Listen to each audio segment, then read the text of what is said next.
Всем привет!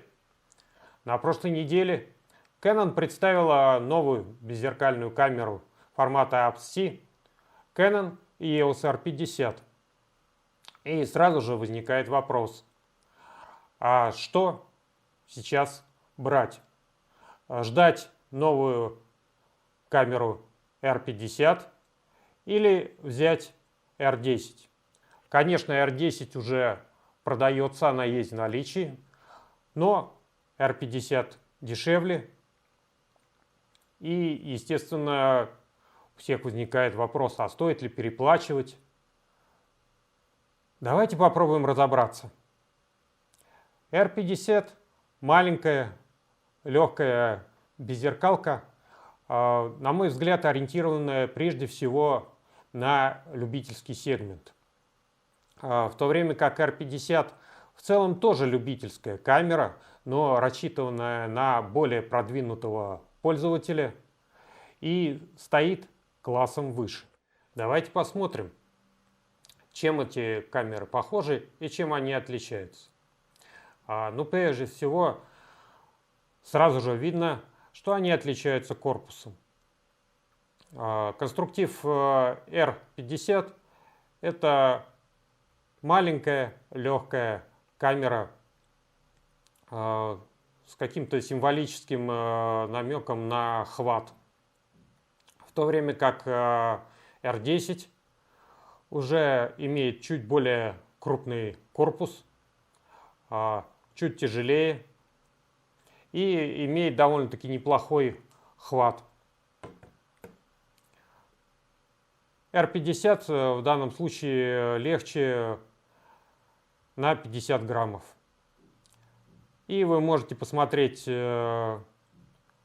картинку, на которой хорошо видно, как соотносятся друг с другом эти две камеры.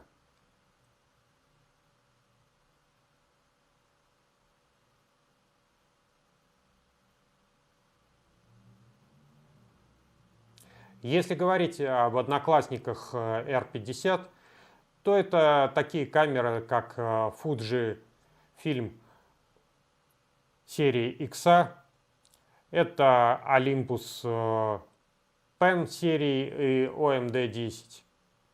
У меня на столе как раз лежит моя старая беззеркалка Olympus PL7.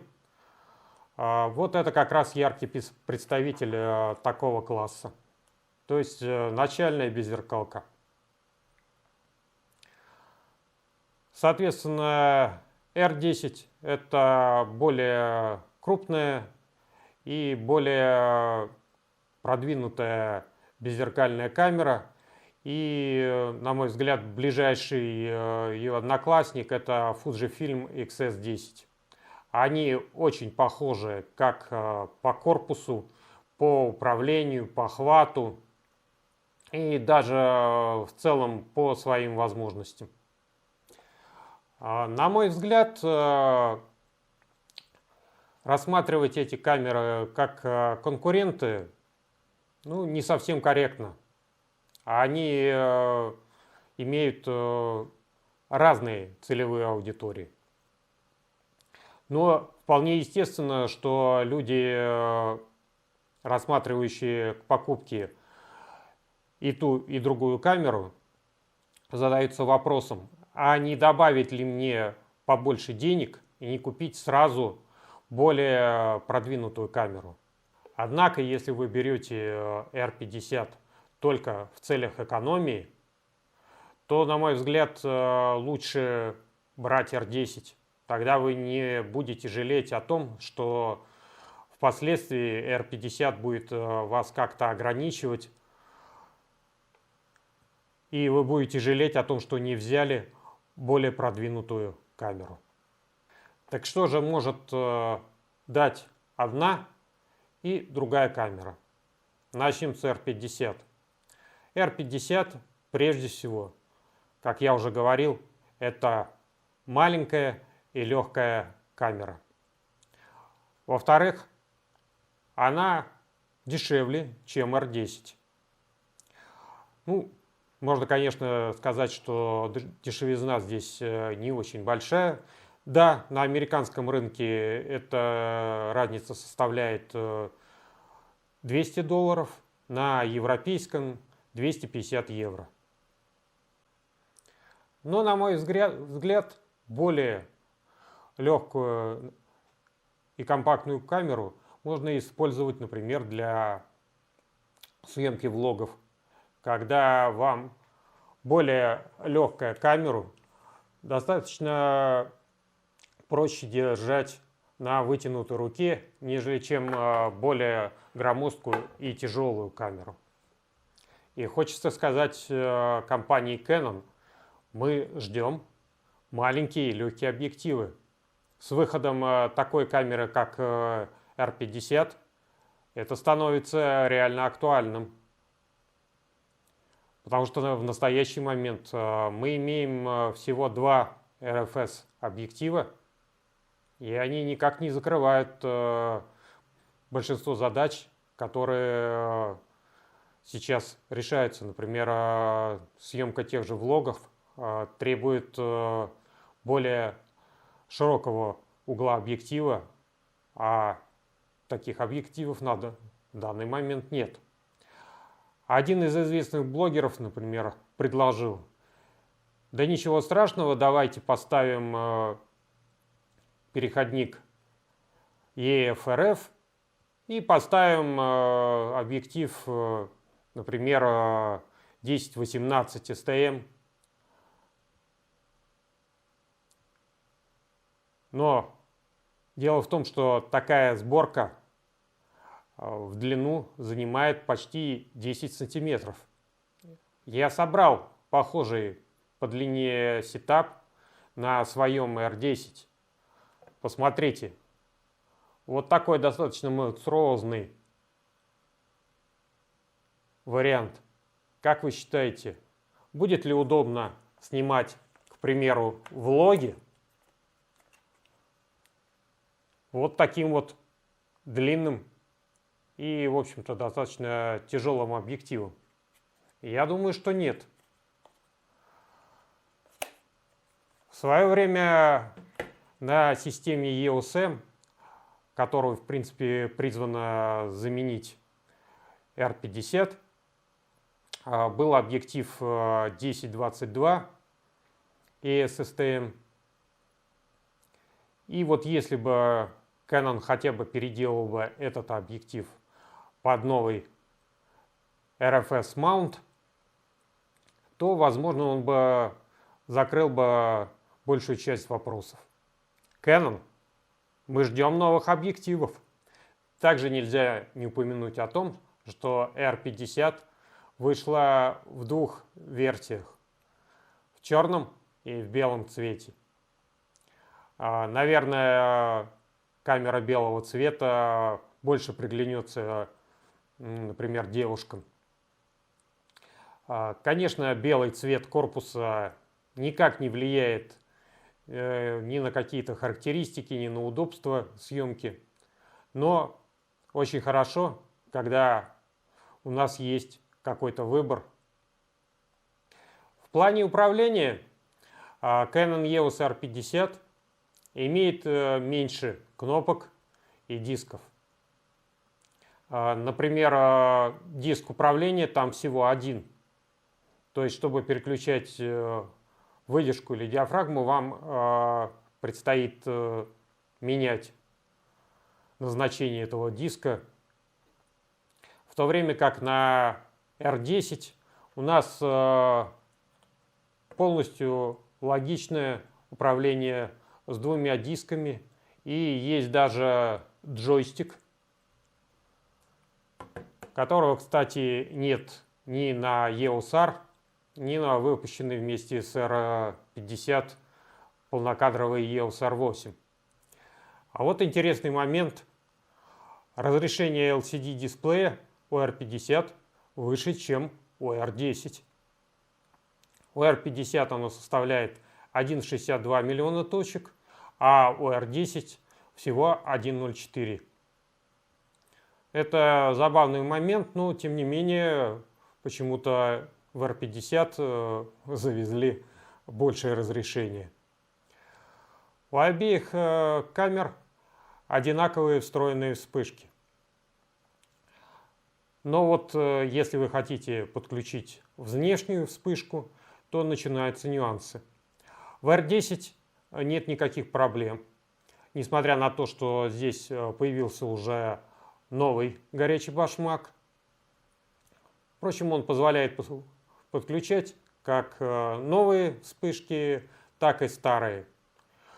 Также, если вы захотите поработать где-то в студии и подключить синхронизатор, то также не возникнет никаких проблем.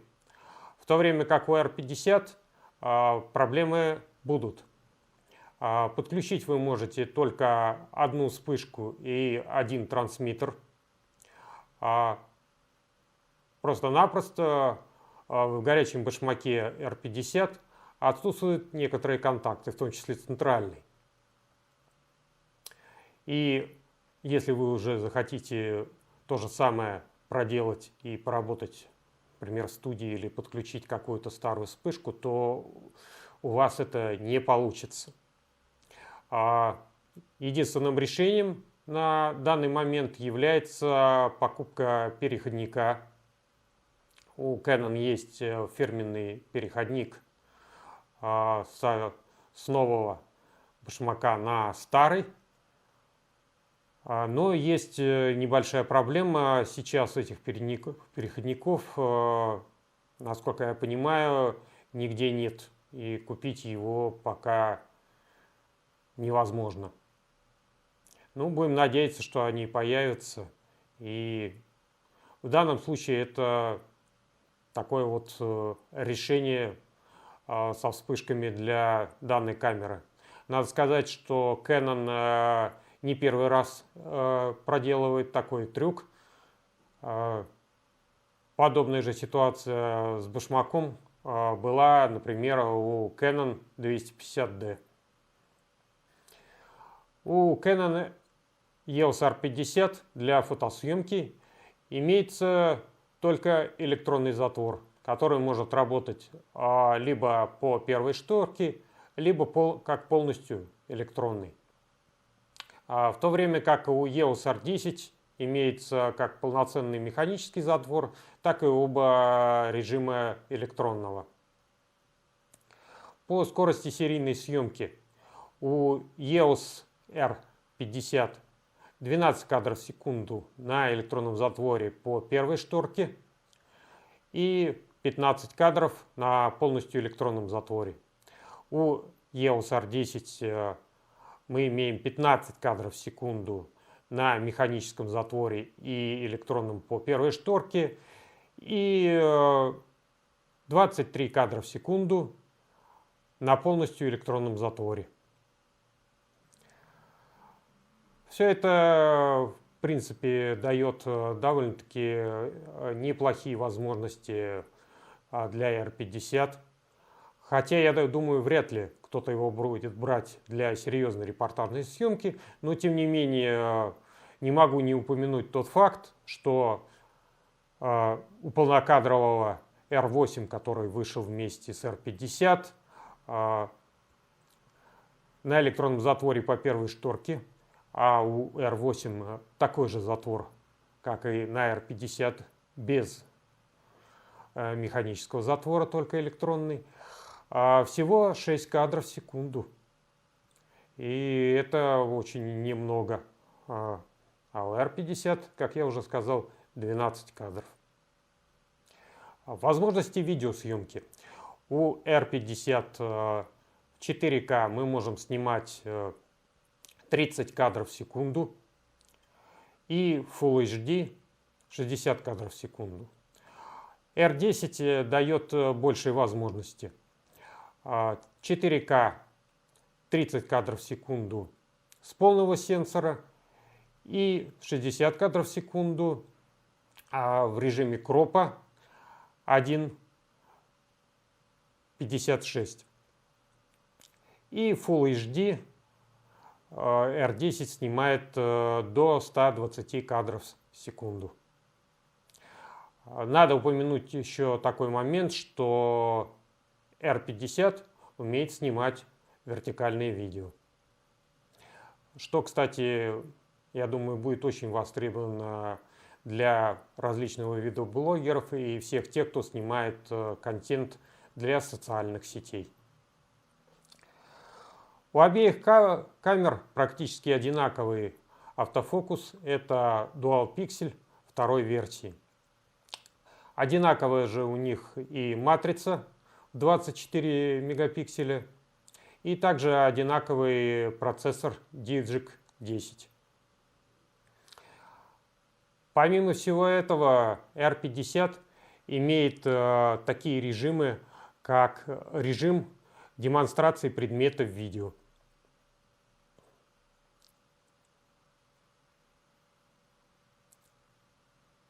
А также режим автоматического выравнивания горизонта.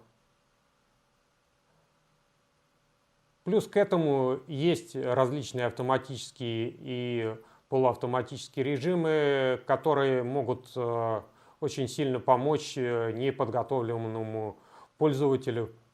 Подведем итог. Покупатель R50 человек, который хочет маленькую и легкую камеру, при этом имеет ограниченный бюджет, либо хочет, в принципе, не тратить очень много денег на камеру, в то время как покупатель Canon EOS R10 скорее более продвинутый пользователь, который не готов мириться с какими-то серьезными компромиссами в характеристиках и удобстве камеры, но тем не менее тоже хочет получить максимум за относительно небольшие деньги. Поэтому не стоит экономить, купив R50, а потом жалеть, что она будет вас как-то ограничивать. И наоборот, если вы хотите получить максимально компактную и легкую камеру, но поддавшись уговорам других людей, что надо покупать максимум, и купили R10, то вполне возможно, что вы потом будете жалеть об излишне потраченных деньгах. Поэтому, чтобы этого не происходило, покупайте камеру именно ту, которая решает именно ваши задачи.